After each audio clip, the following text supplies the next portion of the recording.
Llegué a la Amazonía con la arrogancia de un joven universitario que creía que sabía absolutamente todo y me di cuenta que no sabía nada.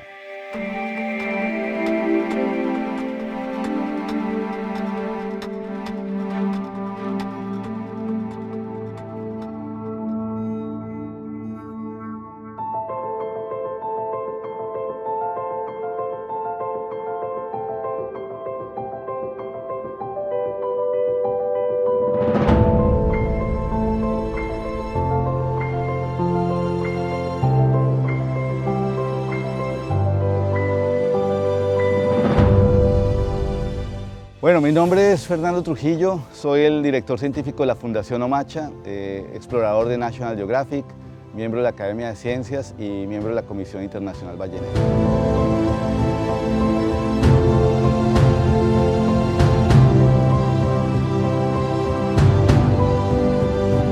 Siempre quise trabajar con animales. Desde muy pequeño tuve la influencia de mi abuelo que viajaba a los llanos orientales y fui cautivado por los documentales del comandante Cousteau, de Félix Rodríguez de la Fuente, y fui viendo que en ese medio natural se desarrollaba una vida totalmente diferente a la que estaba acostumbrado a ver en una ciudad de niño.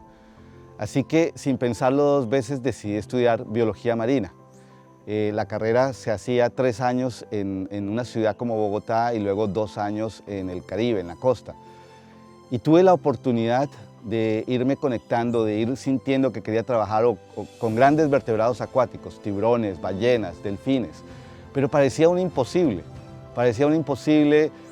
mis profesores con mucha frecuencia me decían, no, es difícil, en Colombia no hay delfines, tienes que irte a Estados Unidos, tienes que irte a otro lado, si vas al Amazonas allá no hay gasolina, todo era bastante complejo y un panorama un poco oscuro. Sin embargo, cuando empecé a estudiar, tuve la fortuna de ir a una conferencia del comandante Cousteau. En esa conferencia, él hablaba de una expedición que iba a hacer en el río Amazonas.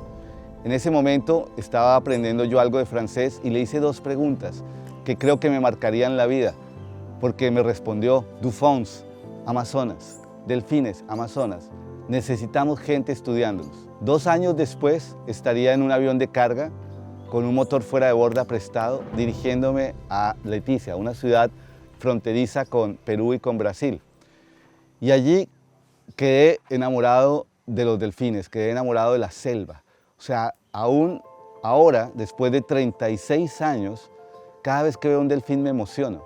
Cada vez que veo un delfín en la selva digo, ¿cómo es posible que en un río con guacamayas, con tucanes, hayan delfines? Entonces empecé con una aproximación romántica de querer salvar los delfines, de querer conocerlos. Llegué a la Amazonía con la arrogancia de un joven universitario que creía que sabía absolutamente todo y me di cuenta que no sabía nada. Veía algo saltar y decía un delfín y los indígenas se reían porque decían, no, no, es un pirarucú. Y yo, ¿qué es un pirarucú? Era un pez gigante del Amazonas. No sabía prender un motor fuera de borda, no sabía moverme en la selva, era totalmente torpe. Entonces toda esa arrogancia universitaria se fue desapareciendo por completo. Pude tener la oportunidad de hacer mi tesis de pregrado con delfines, fue la primera en el país, y allí arrancó todo un proceso. De esa aproximación romántica me di cuenta que el delfín podía tener un papel importante en la conservación de estos grandes ríos, así como el tigre en las planicies asiáticas o el jaguar en la selva amazónica, el delfín tiene un papel preponderante en la conservación de los grandes ríos y los humedales.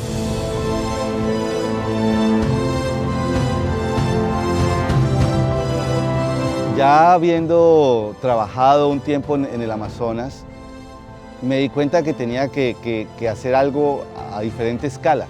Yo trabajaba en una universidad, en un centro de investigaciones científicas, pero mi propio jefe me dijo, Fernando, tú tienes que volar. Así que me tiré al vacío y creé una fundación que es Fundación Omacha.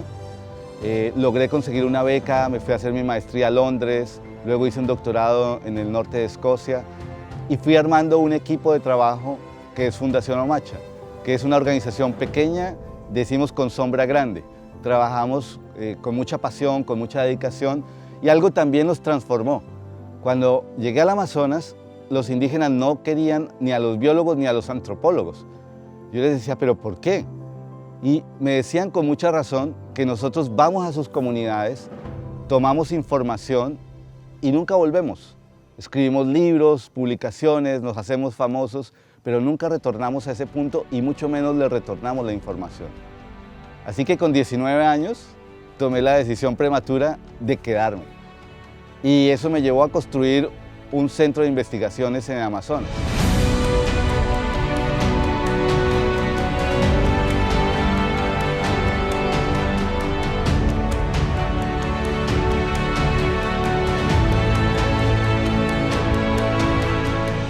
Lo construí hace 30 años, lo acabo de demoler hace unos meses y estamos construyendo uno nuevo. Hemos generado lazos con la comunidad, con las comunidades indígenas, no solo en el Amazonas, también en el Orinoco y en el Caribe. Porque si uno no hace parte del paisaje humano en las regiones donde estás trabajando, jamás vas a entender las necesidades y no vas a entender por qué un pescador va a matar un manatí para comérselo si en el libro rojo de especies amenazadas dice que está amenazado. El hambre no identifica las prioridades de un libro rojo. Entonces tenemos que venir aquí con soluciones, no solamente con investigación científica, sino a construir. Y hemos podido generar procesos de acuerdos de conservación, acuerdos de pesca. Hemos podido, de la mano de otras organizaciones como WWF, construir los sitios Ramsar, diseñar sitios Ramsar, con Conservación Internacional o MEX, con el Ministerio de Ambiente. Y ha sido todo un proceso de escalando desde lo local a lo regional y a lo internacional.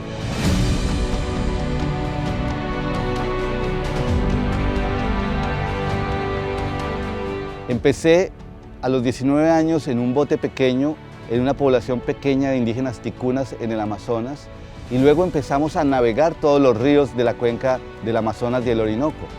Actualmente tenemos más de 60.000 kilómetros de ríos navegados en 6-7 países. Logramos generar ese consorcio que es SARDI.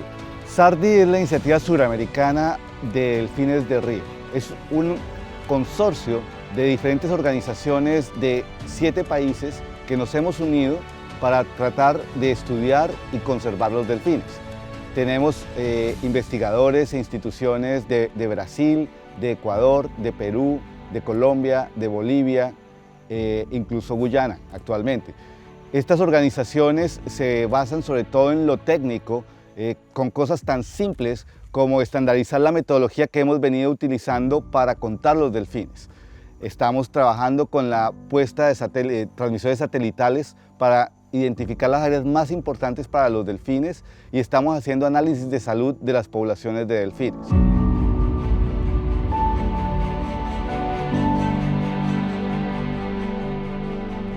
En el contexto de Venezuela hemos podido trabajar prácticamente todo el río Orinoco hasta el delta.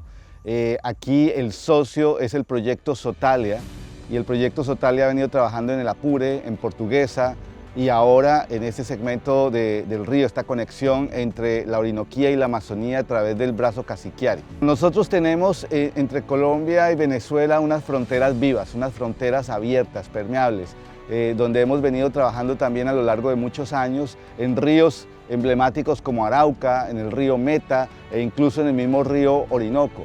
Las problemáticas son similares y requieren el trabajo conjunto de los dos países, de las dos organizaciones. Ahí hemos estado trabajando Fundación Omacha con proyectos Sotalia, WWF y hemos venido construyendo toda la información sobre los delfines de la Orinoquía, que entre otras tal vez son de las poblaciones más amenazadas de delfines, junto con las del río Tocantins en Brasil y un segmento del río Mamoré en Bolivia. ¿Por qué están tan amenazadas las toninas en la Orinoquía?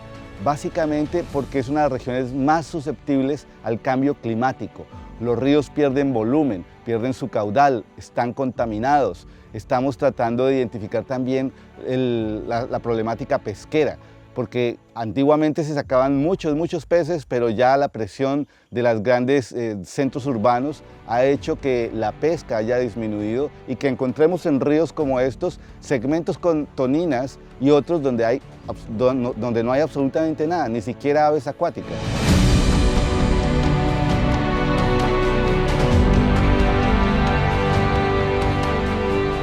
Para mí siempre ha sido un conflicto utilizar métodos invasivos con las especies. Durante años evité capturar delfines. La tecnología ha avanzado al punto que los transmisores que estamos colocando los llamamos tipo arete. Es un pequeño orificio donde se cuelga en la aleta dorsal, que es de cartílago, ese transmisor. ¿Por qué es importante? Porque por primera vez los delfines son los que nos están indicando cuáles son esas áreas importantes, dónde las hembras tienen sus crías, dónde son las guarderías, cuáles son los sitios de alimentación. Y solo así podremos darnos cuenta que podemos hacer esfuerzos dirigidos hacia esas áreas, hacia esos hotspots de biodiversidad. En el tema de salud animal, estamos contando con equipos muy bien capacitados, con médicos veterinarios del más alto nivel, con pescadores totalmente sensibilizados en hacer estas capturas de la mejor manera posible, y grupos de biólogos. Nos acompañan con frecuencia las autoridades, representantes de ministerios de ambiente, de corporaciones ambientales, incluso medidas de fiscalización ambiental. O sea, tratamos de hacer lo mejor posible por estos delfines.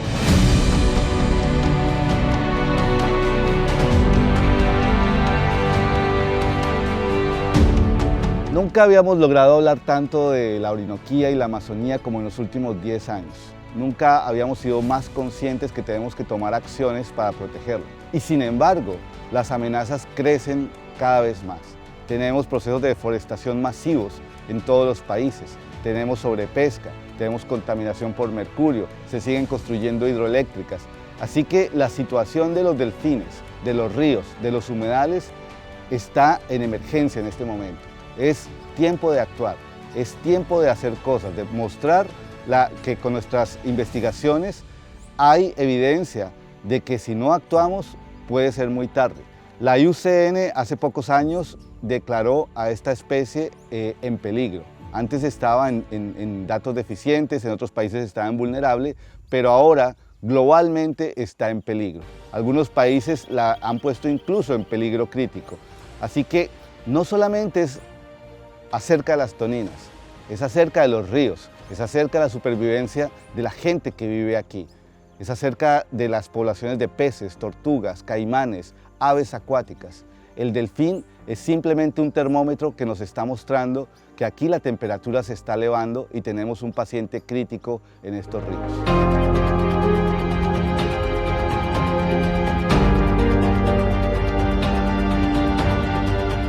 Y estamos ahora permeando el tema político. Ya los gobiernos están escuchando, los gobiernos están reuniéndose, los gobiernos ven que en su agenda política el agua es fundamental. Tenemos que conservar el agua, los ecosistemas acuáticos, y de paso cuando hagamos eso tendremos conservados los peces, la seguridad alimentaria para la gente, los delfines, los manatís, las nutrias, todo lo que hay en el agua. Entonces es un gran proyecto de vida el que he tratado de construir acá, y pues la idea es poder dejar un pequeño legado y servir para que muchas otras personas se inspiren en otros sitios y hagan cosas semejantes.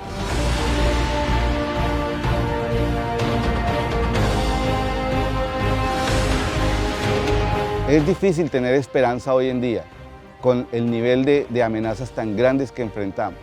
Es difícil viendo el egoísmo del ser humano en querer destruir la naturaleza, en tratar de frenar esto. Pero así sepamos que vamos a perder esta guerra, tenemos que luchar muchas batallas y ganarlas.